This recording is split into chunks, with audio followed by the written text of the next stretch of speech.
I'm never gonna see Nick again. You leave him alone, you head straight towards death.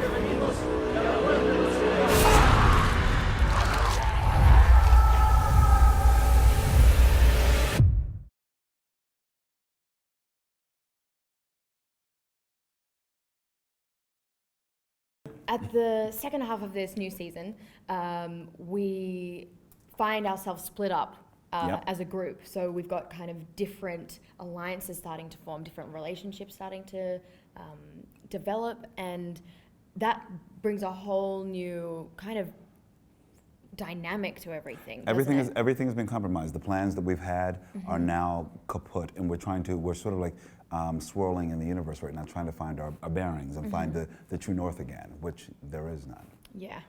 Yeah.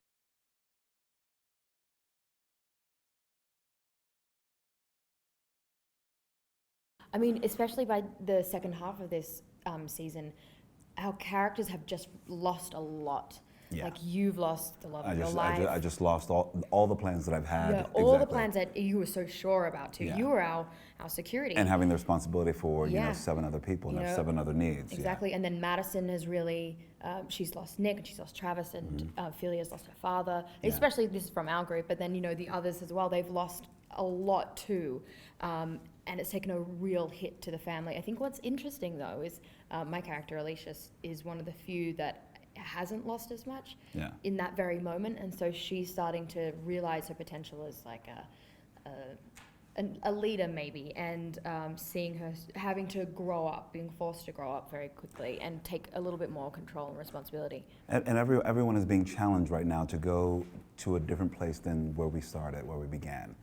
Just like you're saying, you're watching the growing of a girl into a fierce woman, and watching everyone's journey and happening really quickly. This is still, about a month and a half in to the fall of civilization.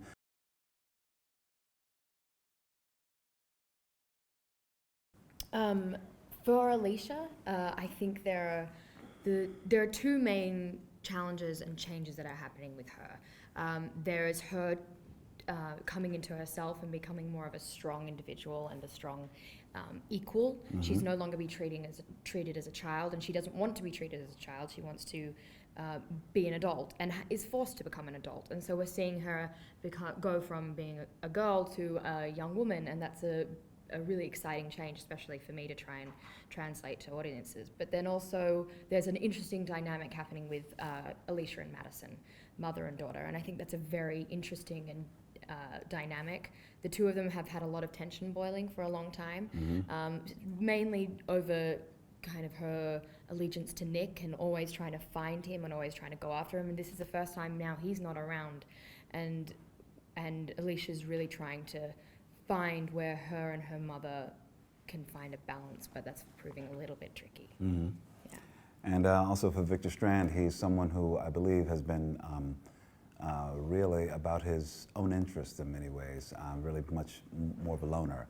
And now I think the challenge is he's brought these 7 people along with him, and now this compound has been compromised, and he's and everything that his hopes and dreams of how he's going to make it through in this apocalypse has now gone kaput. So now he's really in a very precarious place where he realizes possibly that he needs people in a different way. In a way that he's never wanted to need people. And because I guess he's realizing he can't really survive and do this on his own. Strand's becoming a softie. Strand may be becoming a softie, maybe he just needs a little bit of the soft touch to balance that hard edge he has to make him a stronger person to survive. Yeah. You know what I mean? But I think that's for all of our characters in some way. I feel like we're possibly picking up tools that we need, we have to, in order to survive, or you won't. For me, the hardest thing is playing a teenager, actually, which sounds really... Because she's 56 years old. Because I'm actually really old. It's weird, I know. It's got a lot of Botox. You look amazing. Thank you. Botox. No, I'm joking. No, she doesn't. Look at the skin. Look at this. But it's definitely playing a teenager, which is strange because I think it's trying to go against stereotypes because a teenager is so quickly boxed in and already has so many predetermined characteristics like being sassy or being irritable, angsty, quippy, obnoxious. Like there are so many characteristics predefined for a teenager, and it's hard because you want to let that character be entitled to all those characteristics because that's kind of part of their growing and be free to make mistakes. But I also needed to try and make sure that she was feeling three-dimensional and feeling really like her fears, her worries, her emotions were truly real and justified, because of course they are. She's a human being, but I think it's hard sometimes to not make sure to fit into that archetype.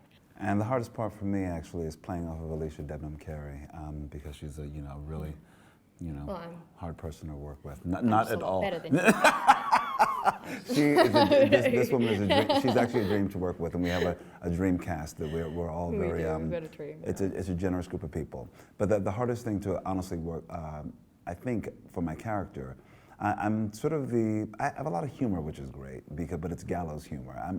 I consider myself pretty much a lighthearted human being, and very chill, very relaxed. And I'm kind of a hard, a hard, steely person. You're like, no, Colman, you're hard. No, you know what I mean. As you can tell, we laugh a lot on set. Yeah. But sometimes we're playing such high stakes at all times. To maintain that, a lot of times, I mean, it takes a tremendous amounts of energy. That's true. You know what I mean? We're playing such high stakes at every single moment. And the moment you think you have a moment to, relax or something with a character, of course something is about to happen. Yeah, and it becomes a very slippery slope too. The moment you think you can relax, then it's like, oh no, I'm getting silly now, and this is not a silly scene. Exactly, yeah. Yeah. Into outer space. It doesn't get much crazier than that. Exactly. I think we should find a spaceship or something. I was gonna go with something more like the zoo. That'd be weird. Whoa. Weird, right? That's actually pretty cool. Cool. Because you wonder what happened to the animals. I mean, do the animals turn into the infected? I don't think so. So maybe it's not that crazy. You never know. Who knows? You never know.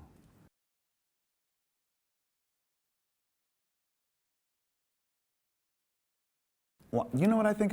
Immediately, I think, I think it's because it's based on, they're thinking about The Walking Dead, the mothership. And I think that it's important for people to watch our show and know that it's a companion series. We're not in any way trying to be The Walking Dead. I think that would be a detriment to everyone. Yeah, we wanted to differentiate it. Yeah, we're a family drama. Exactly, we're really a family drama. With a few zombies that are like annoying. Here and there. Yeah, I know, I completely agree. I think we really tried to differentiate the two. And that's kind of what I like about it as well. Yeah. And I think if you're accepting of a little bit of a slower pace and a little less gore and blood, you realize it is quite a different it's show. more character relationship. And I think also it's early on too still. The Walking Dead, they're on their 6th season. So I think their timeline is now up to maybe 2 years, whereas for us, these characters are still coming to terms with it. They're still... We don't have our superhero gear No, yet. the Walking Dead characters are very much almost superheroes or action heroes. Yeah. And I'm interested to see how long it will take for ours to get there, or if we ever get to a place like that. But for now, I think it's a little bit more subtle.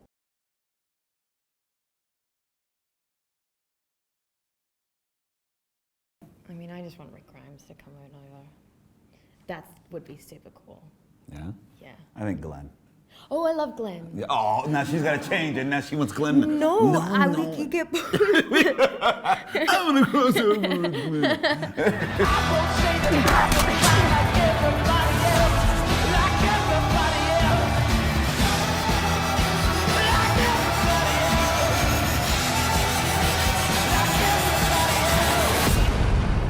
This is a test.